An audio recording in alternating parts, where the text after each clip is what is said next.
नमस्कार दोस्तों, जय जोहार। मैं कौशल तिवारी और बिहनिया संजय में आपका स्वागत। छात्र आंदोलन में जिस तर्ज पर देश के प्रधानमंत्री नरेंद्र मोदी और गृह मंत्री अमित शाह की छवि पर डेंट मारा है, उसका असर अब राज्यों तक जा पहुंचा है। जंतर मंतर से निकले नारों की गूंज यदि राज्यों में बड़ा होने लगा है, ऊंची होने लगी है, तो यकीन मानिए कि आने वाले दिनों में मोदी शाह ही नहीं बल्कि उनके कुछ और मंत्रियों के भी इस्तीफे हो सकते हैं। हालांकि एथेनॉल का मामला जब बड़ा होने लगा तो नितिन गडकरी आकर सफाई दिए कि उनका एथेनॉल से कोई लेना देना नहीं है, लेकिन जो सड़कें उखड़ रही है, पुलें ढह रही हैं,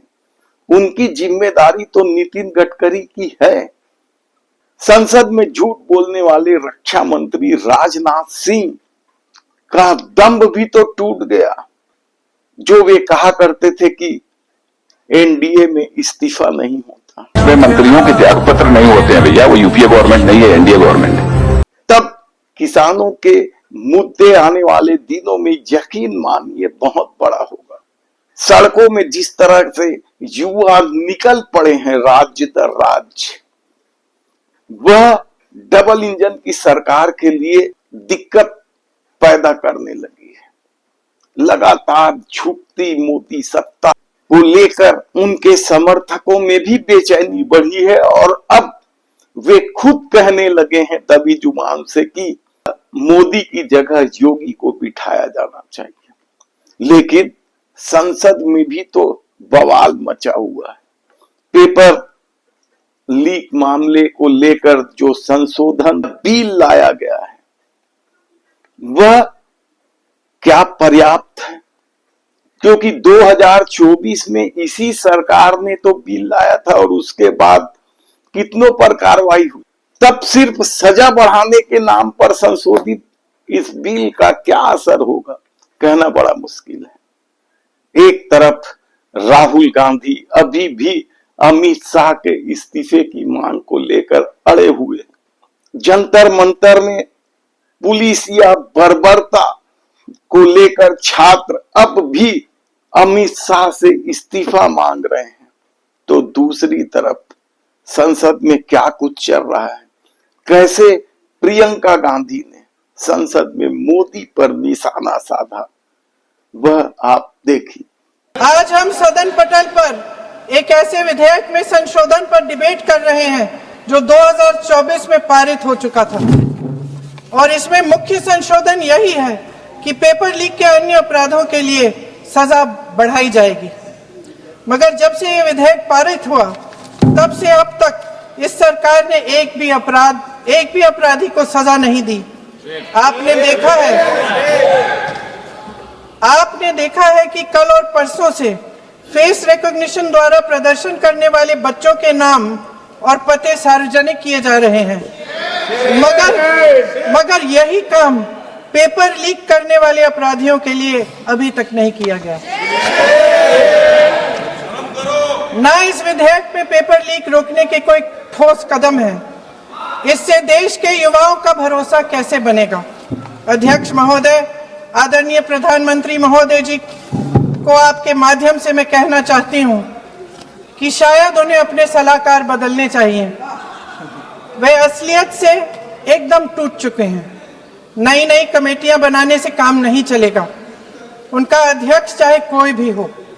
राधा कृष्ण कमेटी भी व्यवस्था में सुधार लाने के लिए बनी थी, आज तक उसकी एक सिफारिश लागू नहीं हुई है। और इस नई कमेटी में तो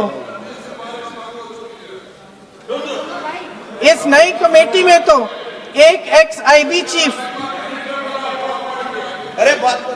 फिर चिल्लाएंगे, एक एक्स आईबी चीफ, एक आईटी कंपनी के मालिक और एक गौमूत्र के विशेषज्ञ भी हैं।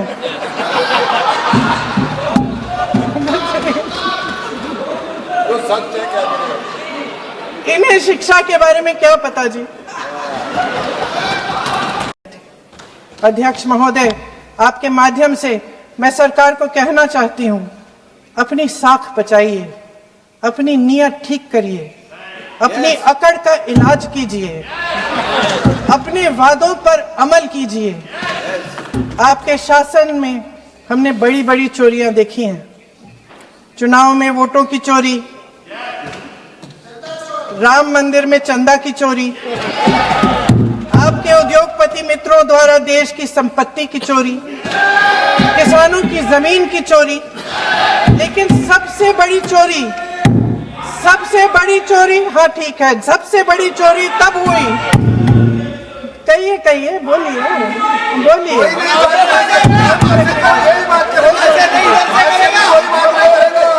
सुन लीजिए, शांति से सुन लीजिए, शांति से सुन लीजिए। आपको मौका मिलेगा, आप जितनी भी चोरियों की बात करना चाहते हैं आप कर लीजिए, अभी मेरा समय है। सबसे बड़ी चोरी तब हुई जब देश के नौजवानों के भविष्य, उनके सपने चुराए गए। भविष्य की चोरी, सपने की चोरी किसी भी चोरी से कहीं बड़ी होती है महोदय। परसों शिक्षा मंत्री जी ने शर्मनाक परिस्थितियों में अपना इस्तीफा दिया और कल यहीं मकर द्वार पर मेरे सत्ता पक्ष के सांसदों ने जिंदाबाद के नारे चिल्लाते हुए उनका संसद में ऐसे स्वागत किया जैसे मानो कोई सुपरस्टार पहुंच गए हैं। विडंबना देखिए महोदय, जब भूतपूर्व शिक्षा मंत्री को मुकुट पहनाया जा रहा था, स्वागत हो रहा था उनका, तब महाराष्ट्र में एक परिवार पेपर लीक पीड़ित अपनी बेटी की आत्महत्या का शोक मना रहा था। आपकी सरकार ने देश के करोड़ों छात्रों को क्या संदेश दिया? आपको किस बात का गौरव है, किस बात का अभिमान है? ये कौन सा अहंकार है? जहां आंखों में शर्म होनी चाहिए वहां बेशर्मी और स्वागत के नगाड़े बजाए रह रहे हैं। एक तरफ मातम है, दुख है, यहां आप फूल माला डाल रहे हैं। कोई आप पर कैसे यकीन करे? प्रधानमंत्री महोदय जी ने नया शिक्षा मंत्री चुना, एक ऐसे व्यक्ति को इस पद पर आसीन किया जिसने एक गर्भवती महिला के बलात्कारियों की रिहाई पर अपनी सहमति व्यक्त की, खुशी जताई। देश की करोड़ों लड़कियों को प्रधानमंत्री जी ने क्या संदेश दिया? तब ऐसे में देखना होगा कि आने वाले दिनों में क्या सरकार से उनके सहयोगी दलों की भी दूरी बढ़ जाएगी, क्योंकि नीतीश कुमार तो पलटू राम के नाम से चर्चित ही हैं। चंद्रबाबू नायडू की जो मांग है वह पूरी हो गई, तो उसके बाद क्या बचता है?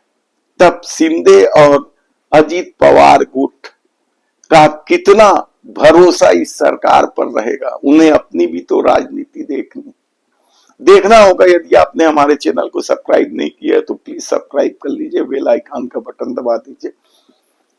धन्यवाद।